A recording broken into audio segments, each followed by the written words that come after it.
చంద్రబాబు నాయుడు గారిని నేను ఇక్కడే ప్రశ్నిస్తా ఉన్నా.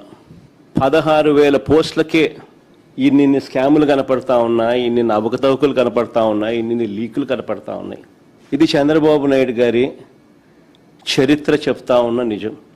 మరోవైపు ఆయనంతటా ఆయన సెల్ఫ్ సర్టిఫికెట్లు చాలా ఇచ్చుకుంటుంటాడు. రికార్డ్ అంటాడు, మెగా అంటాడు, రకరకాల పద్ధతులు, రకరకాల మాటలు మాట్లాడతాడు.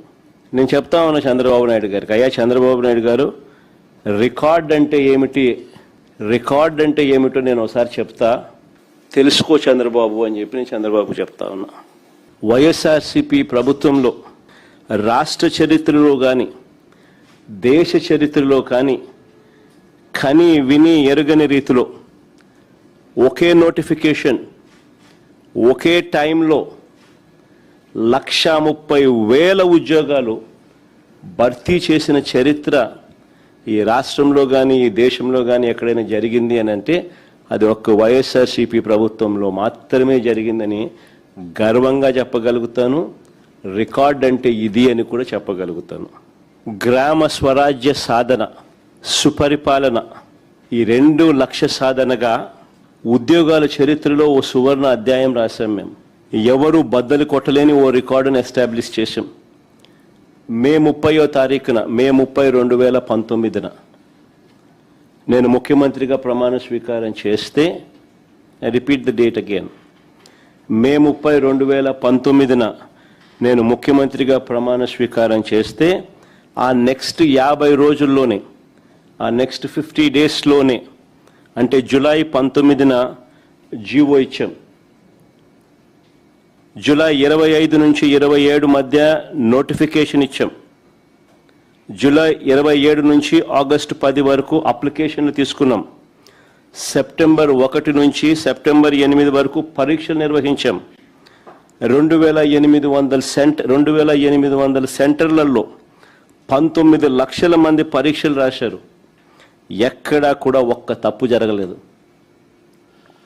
ఎక్కడా ఒక్క తప్పు జరగకుండా, ఎలాంటి లోపాలు లేకుండా అందరి విశ్వాసాన్ని పొందుతూ ఏకంగా 130,000 కొత్త ఉద్యోగాలు, శాశ్వత ఉద్యోగాలు మా ప్రభుత్వంలో ఇవ్వడం జరిగింది. నిజంగా ఇవాళ ఆ ఉద్యోగం పొందిన వాళ్ళంతా కూడా మన కళ్ళ ఎదుటే కనిపిస్తూ ఉన్నారు. మన గ్రామాలలోనే మన ఇళ్లకు సేవలు అందిస్తూ సచివాలయాలలో కనిపిస్తూ ఉన్నారు. అక్టోబర్ 2వ తారీఖు గాంధీ జయంతి నాటికల్లా మొత్తం ప్రక్రియ పూర్తి చేశాం. అంటే మే 30th నుంచి అక్టోబర్ 2 దాకా మొత్తం ప్రక్రియనే పూర్తి చేయగలిగాము అని అంటే కేవలం 4 నెలలు.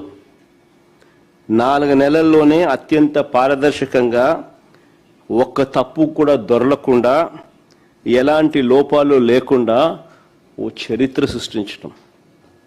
కానీ ఇవాళ చూస్తే చంద్రబాబు నాయుడు గారి పరిస్థితిని ఒకసారి ఇవాళ గమనిస్తే, మెగా డిఎస్సి పేరుతో, ఫస్ట్ ఆఫ్ ఆల్ ఇది మెగా అనేదానికి కూడా అర్హత లేదు. మెగా డిఎస్సి పేరుతో 16,000 ఉద్యోగాల భర్తీ ప్రక్రియను చూస్తే, అది వేరే విషయం. ఇందులో 6,100 మా హయాంలోనే మేము నోటిఫికేషన్ ఇచ్చిందే ఆయన రద్దు చేసి, దాన్ని క్యాన్సిల్ చేసి 6,100 కూడా దీంట్లో యాడ్ చేసుకుని మొత్తంగా 16,000 నోటిఫికేషన్ ఇచ్చినాడు అనేది పక్కన పెడితే, అయినా ఇది మెగా అనే జాబితాలోకి ఎక్కడ రాదు. కానీ ఆ మెగా డిఎస్సి పేరుతో ఈయన నిర్వహించిన ఈ 16,000 ఉద్యోగాల భర్తీ ప్రక్రియ చూస్తే ఎంతమంది ఆవేదనతో ఉన్నారు ఈ రాష్ట్రంలో అన్నది కంటికి కనిపిస్తూ ఉంది. వీళ్ళు చేసిన గోల్మాల్ వ్యవహారాలతో, వీళ్ళు చేసిన స్కాముల నిర్వాకం వల్ల ఎంతమంది కన్నీళ్లు పెడతా ఉన్నారు ఈరోజు రాష్ట్రంలో కనిపిస్తూ ఉంది. నిజంగా ఎంతమంది రోధిస్తూ ఉన్నారు అన్నది కూడా కనిపిస్తూ ఉంది. గవర్నమెంట్ అంటే ఒక భరోసా. అలాంటి భరోసా ఈరోజు పోయిన పరిస్థితుల్లో ఈరోజు ఈ రాష్ట్రంలో ఈరోజు మన పిల్లలు జెన్జీ పిల్లలు ఇవాళ కొట్టుమిట్టాడుతూ ఉన్నారు.